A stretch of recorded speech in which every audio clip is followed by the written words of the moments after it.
Australian Turf Club handicap over the 1300 metres, and I'll tell you what, Mike, Donna Scott, she's just done so well with Lord Von Costa. I mean, for herself, back to the track, first back since March, from March, after 6 years off the track. So I mean, a great performance there just to kick this race. Yeah, had a couple of winners as well. She's going really well. I think first up, Lord Von Costa was 300 to 1 and ran really well. So obviously she's underrated in the market as well. Yep. Could be one to follow. Benchmark 78. Lisdun Varna and Aaron Shinnie are second up.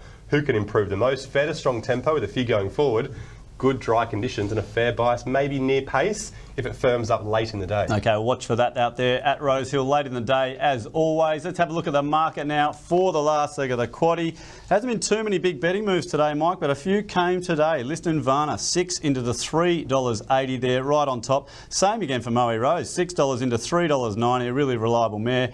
Aaron Shinnie, big ball of muscle. The money came last start, but not so much for this Saturday. Blue Tycoon will be right up there on pace, $6. Redouble, second emergency in here, but right in the market. And old Drachenfels did okay last start. But look, money horses here, Lisdun Varna and Moe Rose. Yeah, they're good horses. They're good mares, aren't they? But have a look at a Canterbury race we've looked at a few times recently. There's a couple of unlucky runners.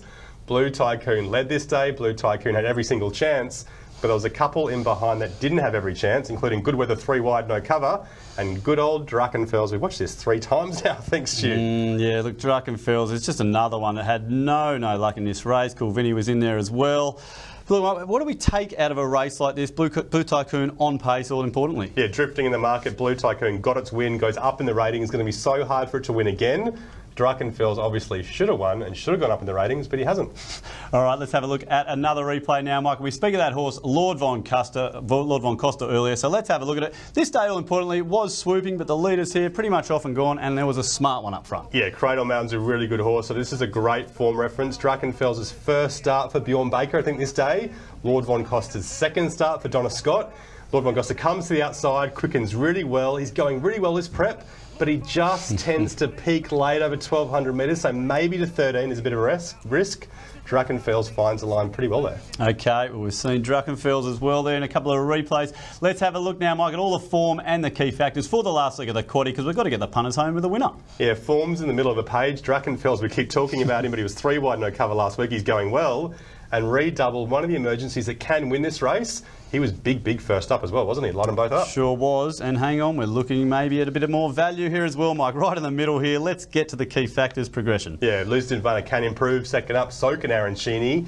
So can So Magic. We talked about her before in the mares race. She's one of the emergencies in this race. If she turns up, she can win this race too. Well, looks like there's a few that maybe can here, Mike. What about distance and stage of prep? Not too much doing here. They're all okay. Okay, they're all okay, but we've still got plenty in this race. This looks very open. Track conditions again? Still Rosehill. Moe Rose should be okay at Rosehill, but a bit of a risk. She's only a lightly framed type. All right, there are at least 10 horses here, Mike, that are very close together. What about position run? Okay, we've got gold for the toppies here. Yeah, the favourites finally get something. Lisdun Varna, Aaron Shinnie, Moe Rose, all drawn really well. Wow. I've got a funny feeling here, looking at that, the key factors, and after we look at all these ratings, Mike, there could just be 10 horses pretty much finishing across the Rosehill straight here in the last. That's what I'm seeing there. So let's get it back up with the odds, because that's what the punters want to do in the last. See if they can have a bet. And, well, look at that. It's pretty segmented, isn't it? 5 across there, 5 back. But hang on, there's a lot of value across this page, Mike. Where are we going to play? Lord Von Costa, $23. He's only a length off these. Yeah, value, maybe you're being kind. I don't know. I think there's so many horses that could win this race. There's not a lot of confidence. The thing about this race is So Magic's progressive. We talked about it before, so she can win. Redouble's going really well. Aaron Shinnie, Lisdun Varna in the mix, but they're so short. Drachenfels, we keep talking about him. We just think he's forgotten in the market because it says barrier 16 in early markets. They don't like that. But there's a few emergencies. There's a strong tempo. The barrier just won't matter. He'll be flying home late, so he's the best bet for us. All right. And we have to put So Magic in because we tipped it before, even though she'll probably be scratched from this race. All right. Well, look.